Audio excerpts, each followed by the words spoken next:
Olá, pessoal. Sejam muito bem-vindos ao nosso podcast, onde resumimos e discutimos as lições da Escola Bíblica Dominical da Editora Betel. Aqui você encontra ensinamentos transformadores, reflexões profundas e aquela palavra de edificação que vai fortalecer a sua caminhada cristã. Aproveite esse momento com a gente e não se esqueça. Se inscreva no canal, deixe seu like, compartilhe com seus amigos e, claro, deixe seu comentário contando o que achou da lição de hoje. Sua participação é muito importante para nós. Então, pega sua Bíblia, prepara o coração e vem com a gente porque o estudo já vai começar. Olá pessoal, sejam bem-vindos a mais um mergulho profundo. Hoje a gente vai se aventurar pelas raízes históricas do pentecostalismo. É isso mesmo. E já vou avisando, preparem-se para algumas surpresas, porque vamos muito além do famoso reavivamento da Rua Azusa. Ah, com certeza. A gente sempre ouve falar da Rua Azusa, né? Mas a história é bem mais complexa que isso. Pois é. Para nos guiar nessa jornada fascinante, a gente tem um guia de estudo incrível sobre o movimento de santidade e impacto, né, que ele teve no pentecostalismo. É. Quem diria que esse movimento que muita gente associa só aos metodistas ia ter tanta influência? Pois é, né? É interessante a gente pensar que o movimento de santidade, ele surgiu lá no século XIX nos Estados Unidos. É. E ele surgiu em meio a um desejo, né? Um desejo profundo por um reavivamento espiritual. Pelo visto, essa busca por uma vida mais próxima de Deus, né? Mais conectada com o divino, ela ressoava em muitos corações naquela época. Sim, total. E o mais legal é que ele não se limitou aos metodistas, né? Ele se espalhou para outras denominações. A gente viu, por exemplo, batistas, congregacionais. Então, independente da denominação, essa busca por uma vida mais próxima de Deus, ela estava presente. Mas exatamente o que eles buscavam? Eles buscavam a santificação pessoal. Eles queriam uma vida livre do pecado, né? E mais conectada com o poder de Deus. Imagina só. Para eles não bastava só ser salvo, eles queriam uma transformação real na vida. Uma experiência mais profunda e intensa da fé. Nossa, que interessante. É como se eles estivessem buscando, né, constantemente por mais de Deus. Sim. Por uma evolução espiritual, né? Exatamente. E essa busca por algo a mais levou à formulação de uma doutrina que era central no movimento de santidade. A segunda bênção. Segunda bênção. Nunca tinha ouvido falar. Me explica isso melhor. Então, eles acreditavam que, além da salvação, existia uma segunda obra da graça, né, da graça divina, que eles chamavam de santificação plena. Ou perfeição cristã, que purificava o crente do pecado, que a gente carrega dentro de nós.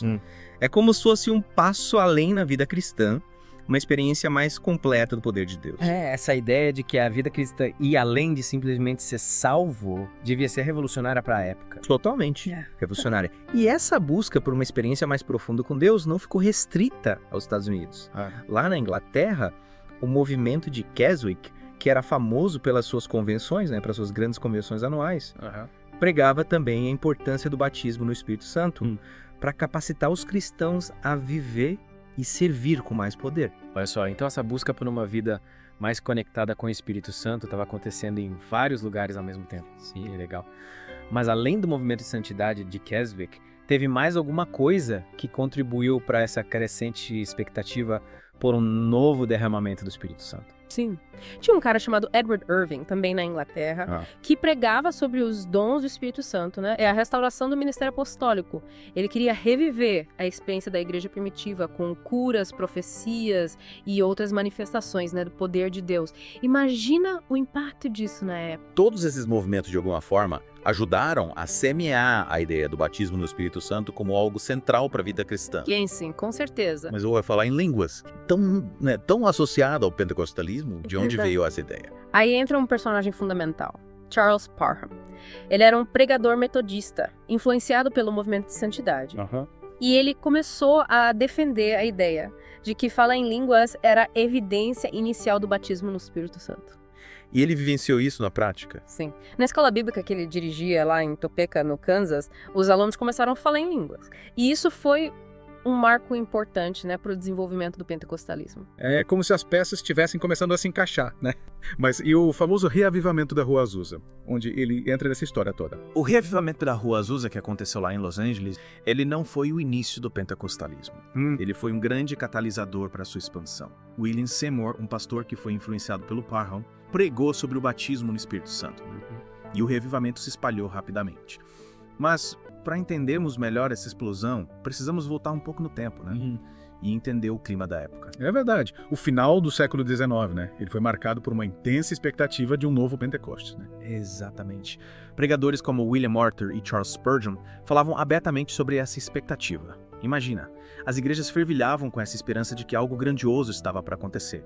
E essa atmosfera, sem dúvida, preparou o terreno para o que viria a ser o pentecostalismo.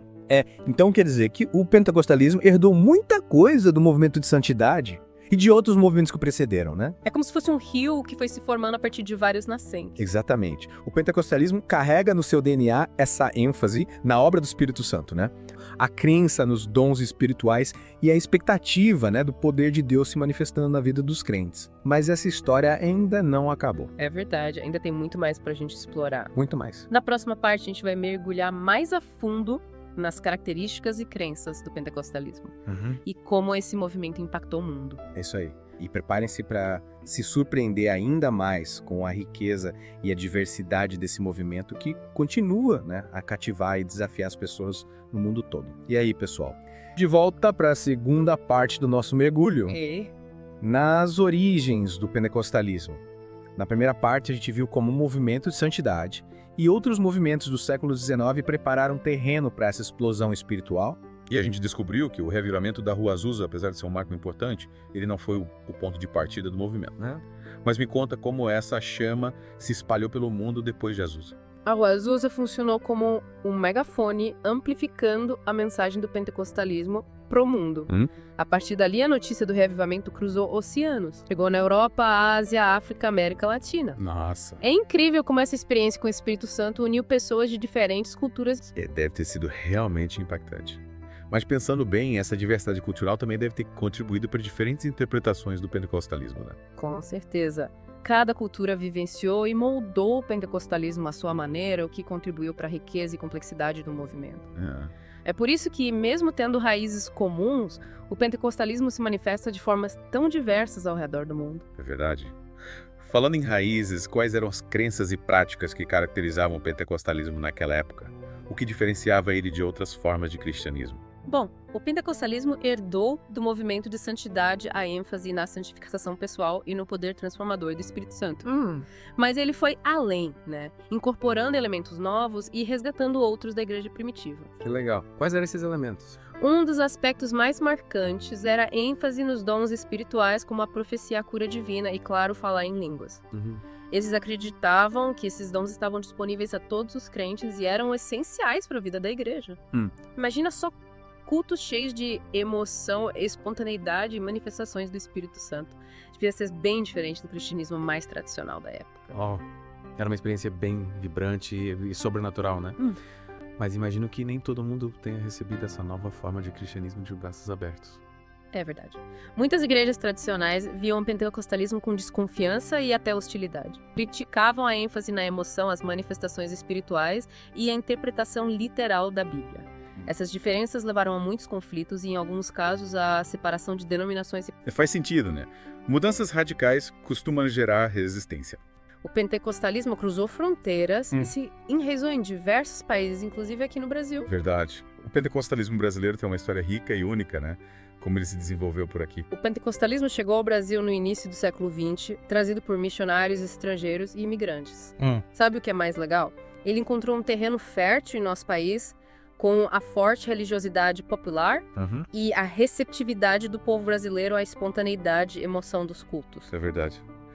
A cultura brasileira tem essa conexão forte com a fé e a emoção. Quais foram as igrejas pentecostais que mais cresceram aqui? As Assembleias de Deus se tornaram a maior denominação pentecostal no Brasil, mas outras igrejas também se expandiram rapidamente como a Congregação Cristã no Brasil. A Igreja Deus é Amor. Nossa! Cada uma com suas características e ênfases, mas todas conectadas para essa busca por uma experiência mais próxima do Espírito Santo. É impressionante como o pentecostalismo se espalhou pelo mundo e se adaptou a diferentes culturas. Mas imagino que com o tempo ele também tenha passado por transformações, certo? Sem dúvida. O pentecostalismo não é um movimento estático. Ele está em constante diálogo com a cultura, enfrentando novos desafios, buscando novas formas de expressar a fé. É verdade. E é justamente sobre essas transformações e os desafios do pentecostalismo do século XXI que a gente vai conversar na próxima parte do nosso mergulho. Que suspense. E voltamos para a última parte do nosso mergulho profundo, no pentecostalismo. A gente viu as raízes históricas, a explosão do movimento, a expansão global. Ufa, quanta coisa! E agora, na reta final, a gente vai olhar para o futuro. Quais os desafios e as oportunidades, né, que o pentecostalismo enfrenta nesse século XXI? O pentecostalismo, assim como qualquer outro movimento religioso, né, ele se depara com um mundo em constante transformação, cheio de novos desafios e questões complexas. Ele precisa se adaptar, né, para continuar relevante e impactante. É verdade. Mas falando em desafios, o que tem tirado o sono dos líderes e teólogos pentecostais hoje em dia? Uma das grandes questões é como manter a relevância num mundo cada vez mais secularizado, onde as pessoas buscam respostas, né, para suas questões existenciais em outras fontes, como a ciência, a filosofia ou a espiritualidade individualista. O desafio é mostrar que a fé cristã, né, ela continua sendo uma fonte de sentido e esperança para o mundo de hoje. Faz sentido. É como se o pentecostalismo precisasse se reinventar para dialogar com essa nova realidade, né? Mostrar que a fé cristã pode caminhar lado a lado com a razão e o conhecimento. Exatamente. E para isso é preciso usar uma linguagem que se conecte com as novas gerações, sem perder a essência da mensagem cristã.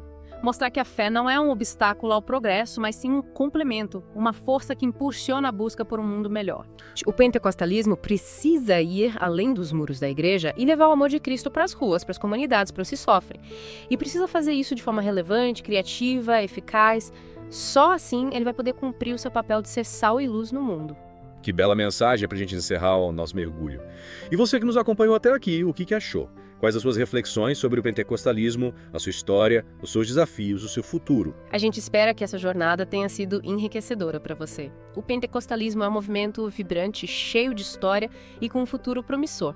Que a gente possa aprender com o passado, né, enfrentar os desafios do presente e construir um futuro mais justo, mais compassivo, inspirados pela fé e pelo amor ao próximo. E assim, a gente chega ao fim de mais um mergulho profundo aqui. Esperamos que você tenha aprendido coisas novas e que tenha se inspirado para continuar buscando conhecimento e aprofundando a sua compreensão do mundo ao seu redor. Até a próxima. Chegamos ao final de mais um episódio.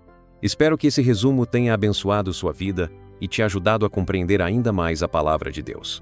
Antes de ir, quero reforçar o convite. Inscreva-se no canal, deixe seu like, compartilhe este conteúdo com quem você ama e não se esqueça de deixar um comentário contando o que você achou ou trazendo suas dúvidas e reflexões. Sua interação é fundamental para que essa mensagem alcance mais pessoas. Que Deus te abençoe grandemente e nos encontramos no próximo episódio. Até lá!